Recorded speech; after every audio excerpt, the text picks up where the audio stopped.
think it's very honest and straightforward. It talks about the political choices we have to make and that we have avoided making them. And we're going to make them now because they're both meeting our current needs, but they're good for a long-term payoff. And I note, while the savings, reforms, and efficiencies total $417 million, the budget in the past, out of rainy day fund or one-time fixes, took around $450 million out.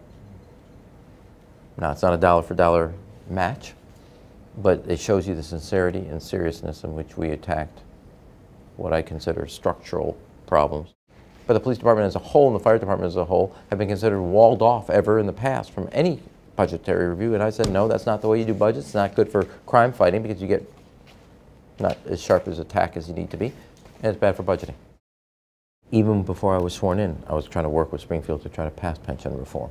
It's significant to the financial stability of the city. This budget's about what I can affect now under my own control, but I put a footnote out to everybody, a big one. We have to deal with that. I ran on it. I tried to get something done when I was mayor-elect. We didn't get it. But it doesn't mean we're all going to come back and get it done. They've grown, Chicago's grown. Chicago's grown, they've grown. They're an important piece of the financial landscape of the city of Chicago. We have some leadership in the financial industry. Insurance is one of them. Private equity is one of them. We don't have outside of Northern Trust. We don't have a major bank headquartered here. They are a piece of our kind of the financial industry where we are a leader, not nationally, but worldwide. And we have a vested interest in their continuity here in the city and state.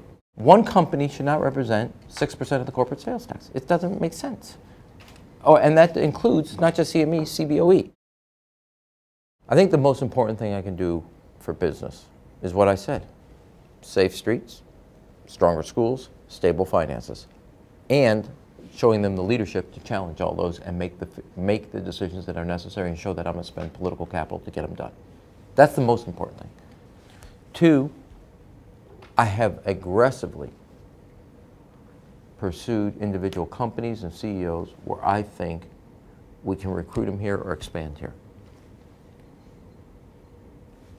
I want to say all loan, but I think you would agree that it's slightly different. I think we have huge strategic advantages. Now, I try to place it out with a business model.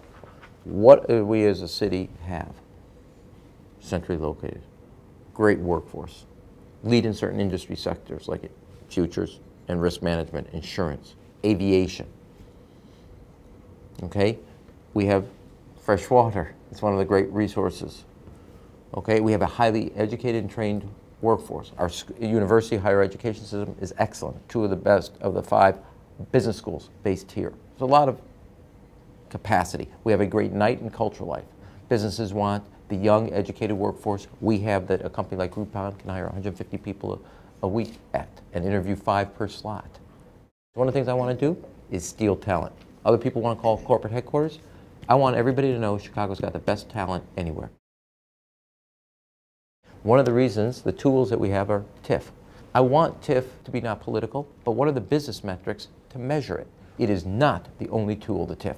We made economic development TIF. If you didn't think your workforce was part of economic development, I think you're missing out on something. If you didn't think our mass transit was part of our economic development, you're missing out on something.